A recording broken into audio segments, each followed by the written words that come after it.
Assalamualaikum warahmatullahi wabarakatuh. Apa kabar anak-anak? Semoga selalu dalam keadaan sehat walafiat.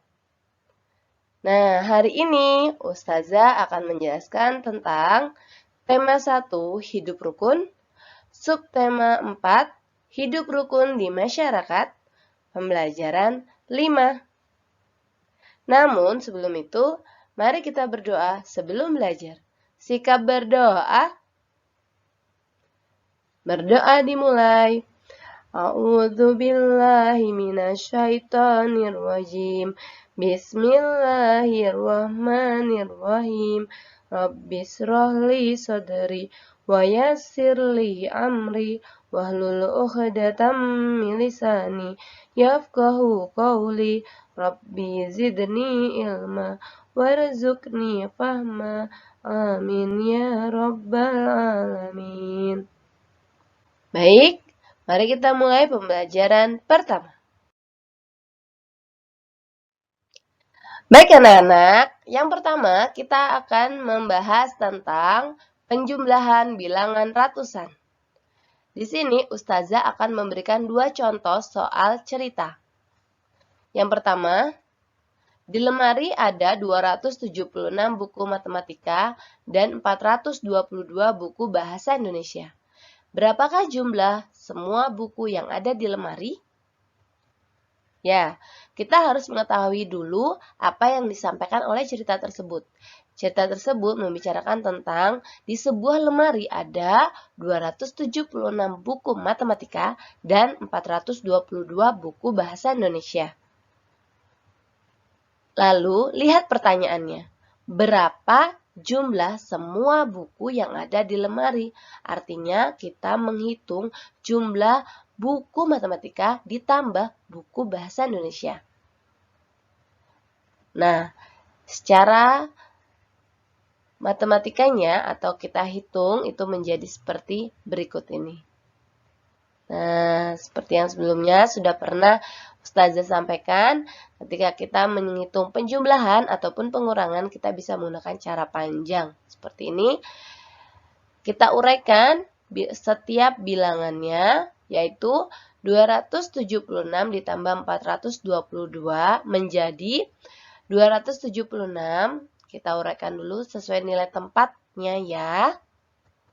Pertama ada 200 ditambah 70 ditambah 6. Lalu 422 menjadi 400 ditambah 20 ditambah 2. Nah, jangan lupa setiap kita membuat penjumlahan, kita harus menuliskan tanda jumlah di sini atau tanda tambah. Ini menunjukkan bahwa bilangan-bilangan ini harus dijumlahkan atau dikurangi. Nah, ini yang menunjukkan adalah tanda ini. Selanjutnya, kita bisa mulai menghitung dari sebelah kanan atau dari bilangan satuan. Kita mulai 6 ditambah 2 sama dengan 8. 70 ditambah 20 sama dengan 90. 200 ditambah 400 sama dengan 600. Kalau kita sudah mendapatkan semua bilangannya, kita jumlahkan menjadi 1, yaitu 600 ditambah 90 ditambah 8, yaitu 698. Selanjutnya, soal kedua. Asyam memiliki 527 kelereng. Kemudian ayahnya membelikan lagi 284 kelereng. Sekarang, berapa jumlah semua kelereng yang dimiliki Asyam? Ya, kita harus mencari tahu apa yang diceritakan dari cerita tersebut. Yang dibahas yaitu Asyam memiliki 527 kelereng. Kemudian ayahnya membelikan lagi 284 kelereng. Yang ditanyakan adalah berapa jumlah semua kelereng yang dimiliki Asyam. Ya, kalau kita sudah mengetahuinya, artinya kelereng Asyam ditambahkan dengan kelereng dari ayahnya. Kita tulis seperti berikut. Nah, setelah kita tulis, kita uraikan menjadi 527 ditambah 284 sama dengan 527 menjadi 500 ditambah 20 ditambah 7. Kemudian 284, 200 ditambah 80 ditambah 4. Sama seperti sebelumnya, kita mulai dari sebelah kanan atau dari nilai satuan. Oh iya, jangan lupa tanda tambah. Nanti kalau nggak ada, dikiranya dikurangi. Ya. Ini harus selalu ada. Kita mulai. 7 ditambah 4 sama dengan 11. 11 ada nilai puluhan tidak ya? Ya, ada. Pada bilangan 11 terdapat bilangan 10 ditambah 1. 10 untuk puluhan, 1 untuk satuan. Karena di sini 11 terletak pada nilai tempat satuan, maka bilangan puluhannya harus kita pindahkan ke tempat puluhan, yaitu 10-nya kita pindahkan ke atas bilangan 20. Nah, karena sudah dipindah, maka bilangan 11 menjadi tinggal 1. Jadi 11-nya sudah diambil 10, ditaruh di puluhan ya kan? Nah, di bilangan satuannya menjadi 1. Lalu, bilangan 10-nya kemana? Bilangan 10 kita jumlahkan dengan bilangan 20. 10 tambah 20 sama dengan 30. Setelah itu, kita hitung kembali. 30 ditambah 80 sama dengan 110. 110. Di sini, sama seperti tadi ya, ini adalah nilai tempat puluhan. Kalau ada ratusan, bagaimana tempatnya? Ya, kita pindahkan nilai tempat ratusannya, yaitu 100, kita pindahkan ke ratusan. Menjadi 110 ya, 100-nya kita pindahkan ke atas 500. Nah, 100 dipindah. Nah, 110-nya karena sudah dipindahkan ke bilangan ratusan tadi, sehingga 110 tinggal puluhannya ya. Puluhannya berapa? 10. Nah, kalau sudah ditulis 10, lalu kita jumlahkan 100 ditambah 500. Sama dengan, ya, 600.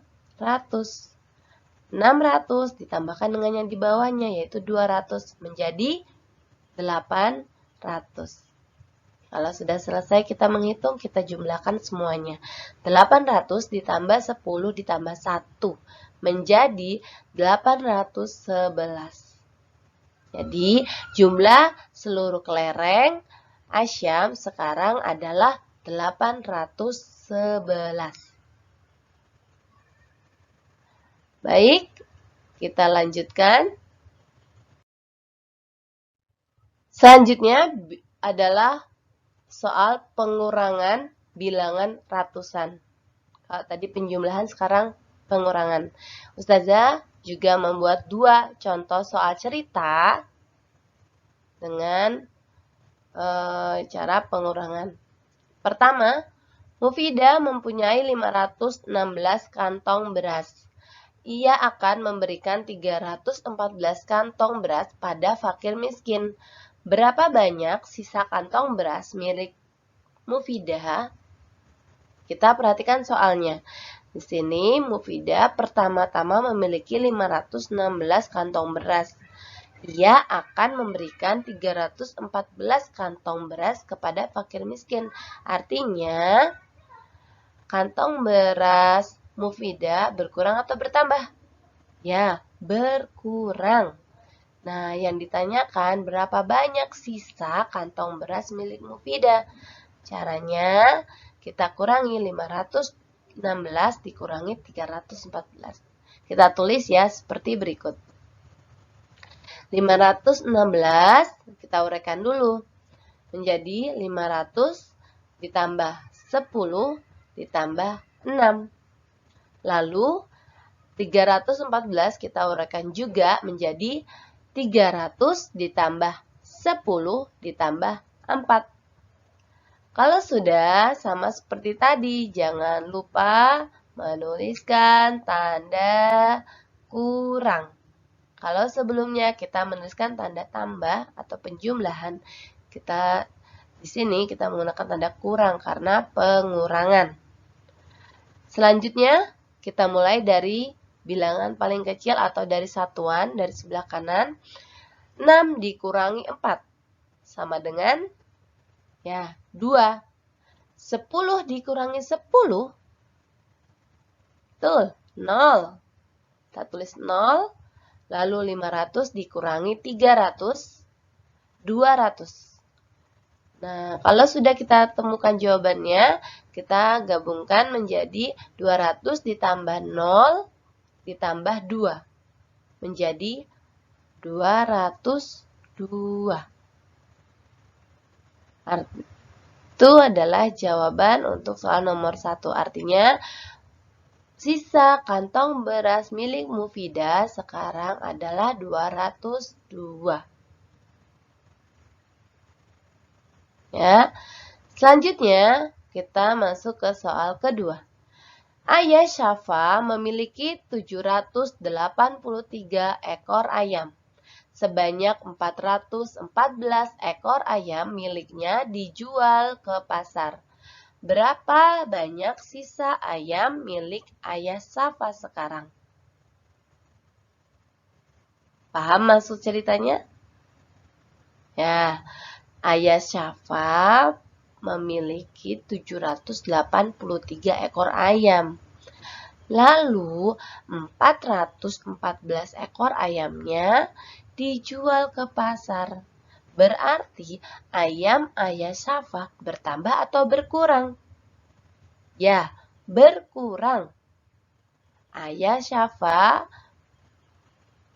ayamnya berkurang.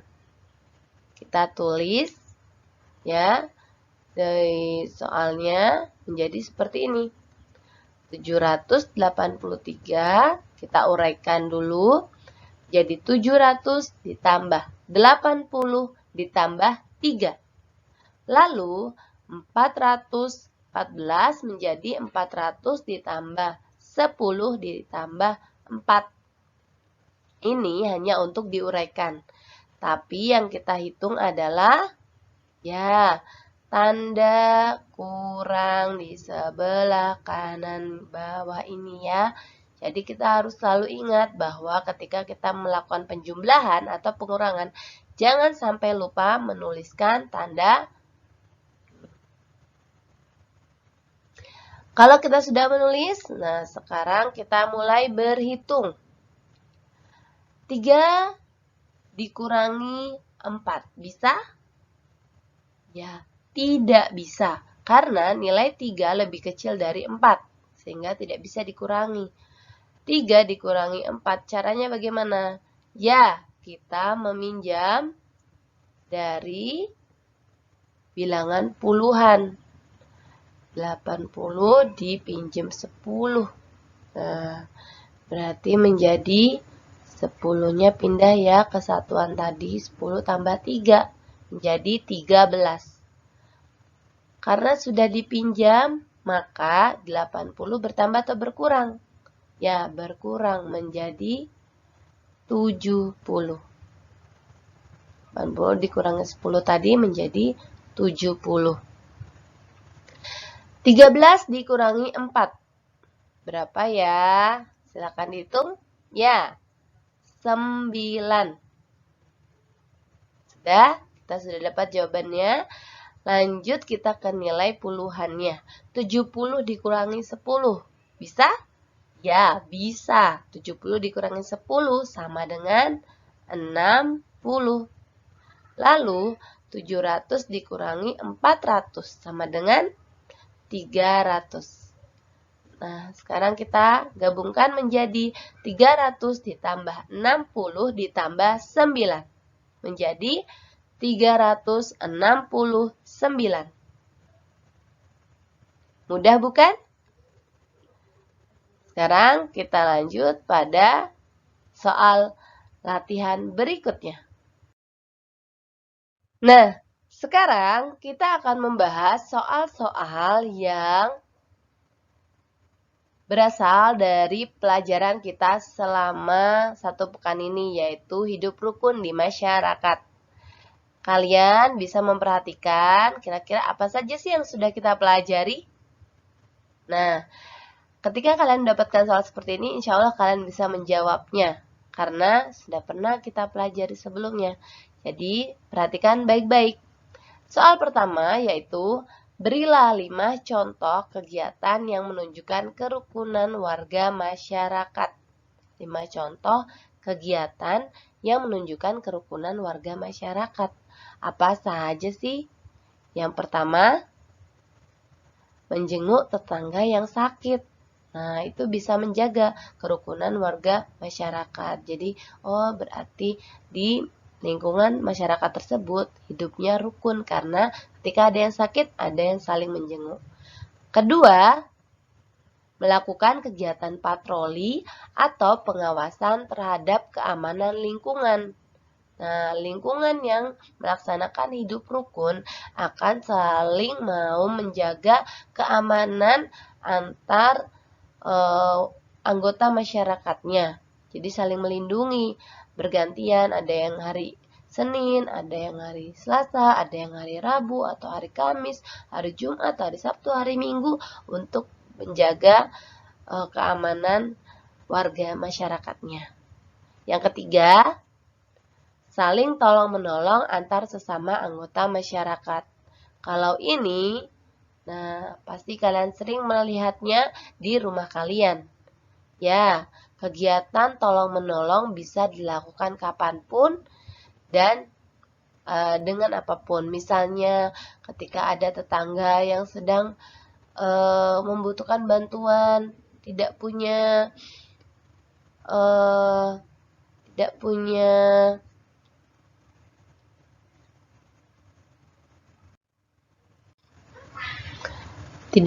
makanan untuk dimakan pada hari itu. Nah, kalian bisa berbagi makanan yang kalian punya agar tetangga kalian bisa ikut makan bersama. Kemudian yang keempat, bermusyawarah jika terdapat masalah pada lingkungan sekitar. Nah, misalnya kalau ada hal yang harus diputuskan bersama, ada pengadaan pengajian, atau misalnya mau mengadakan kegiatan sosial di sekitar rumah kalian, itu bisa dilakukan dengan musyawarah, agar yang diinginkan dapat disepakati bersama. Nah, untuk yang kelima, Ustazah izinkan kalian untuk mencari sekarang. Ya, sudah dapat? Oke. Ya, Ustazah yakin apa yang sudah kalian tulis itu benar. Oke, Ustazah lanjut. Sekarang, nah ada 3 soal, kita jawab satu persatu ya. Sebutkan 3 pengamalan sila kedua Pancasila. Nih, sebelumnya sudah pernah juga. Yang pertama, contohnya yaitu mengunjungi teman yang sedang sakit. Nah, ini salah satu contoh pengamalan sila kedua Pancasila. Jadi kalau kita sila kedua itu kan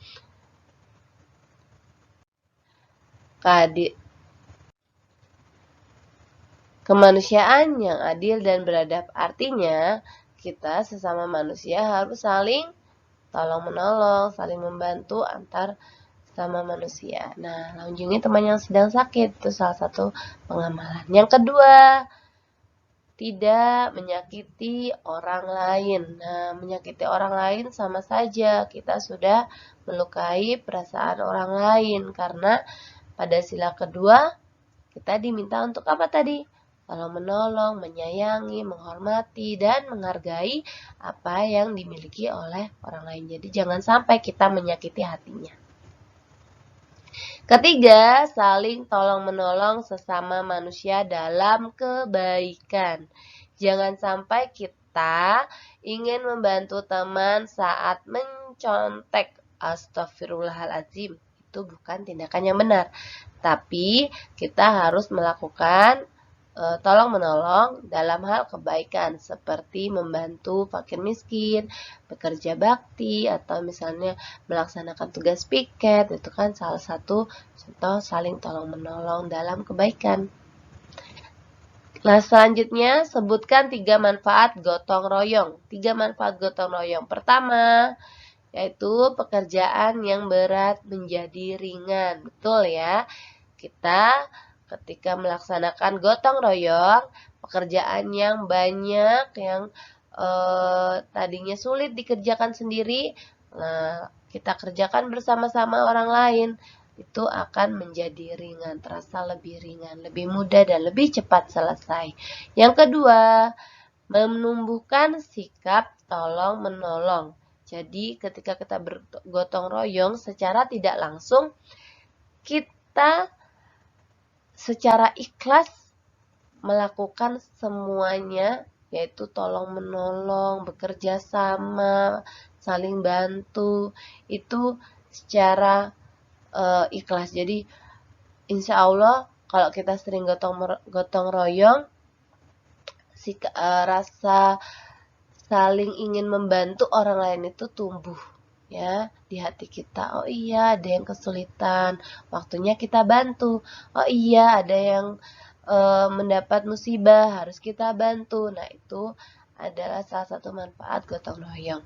Yang ketiga, menyelesaikan pekerjaan secara bersama-sama. Nah, ketika kita sudah gotong royong tadi ya, semuanya dikerjakan bersama-sama, pekerjaan pun cepat selesai dan tidak ada lagi beban atau kendala-kendala saat melaksanakan pekerjaan.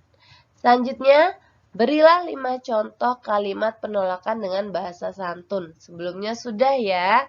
Nah, di sini Ustazah akan memberikan beberapa contoh. Pertama, maaf Dani, kemarin aku tidak bisa ikut kerja kelompok karena sakit gigi. Betul, kita harus menyampaikan dengan santun. Jadi, kita sampaikan maaf dulu, lalu kita sampaikan kenapa kita tidak bisa. Nah, kenapa kita menolak? Maaf Dani, kemarin aku tidak bisa ikut kerja kelompok karena sakit gigi.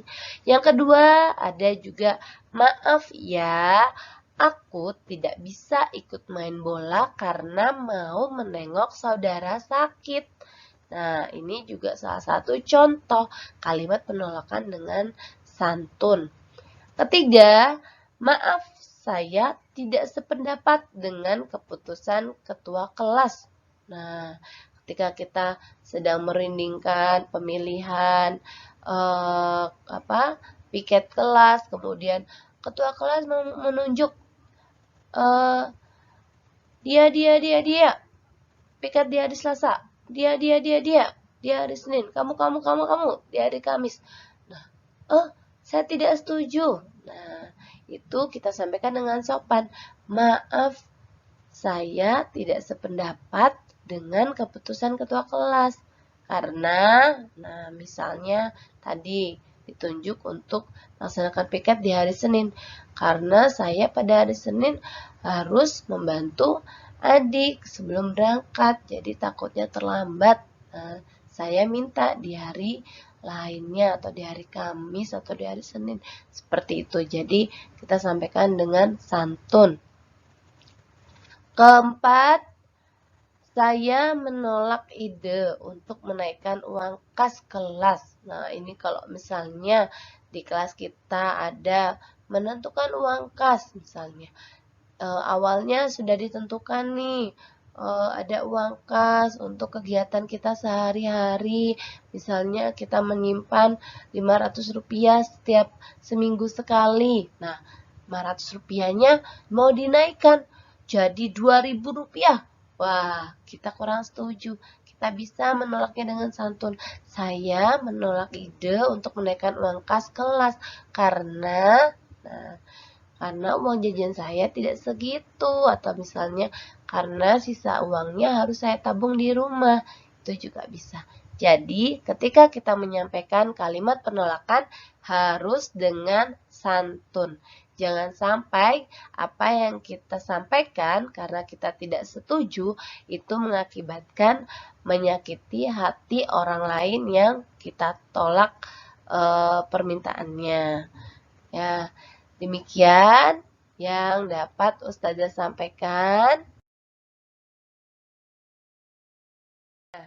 Anak-anak, itu tadi adalah beberapa penjelasan dari Ustazah. Pertama, bagaimana caranya kita mengerjakan pengurangan dan penjumlahan pada soal cerita. Lalu, kita juga sudah membahas sedikit tentang bagaimana sikap kita dalam hidup rukun di masyarakat. Semoga apa yang sudah kita pelajari hari ini dapat kita terapkan dalam kehidupan sehari-hari dan menjadi perilaku baik kita kepada orang lain, sehingga kita dapat menciptakan hidup rukun tidak hanya di rumah, tidak hanya di sekolah, namun juga di masyarakat. Demikian penjelasan dari Ustazah. Semoga bermanfaat. Ustazah akhiri. Wassalamualaikum warahmatullahi wabarakatuh.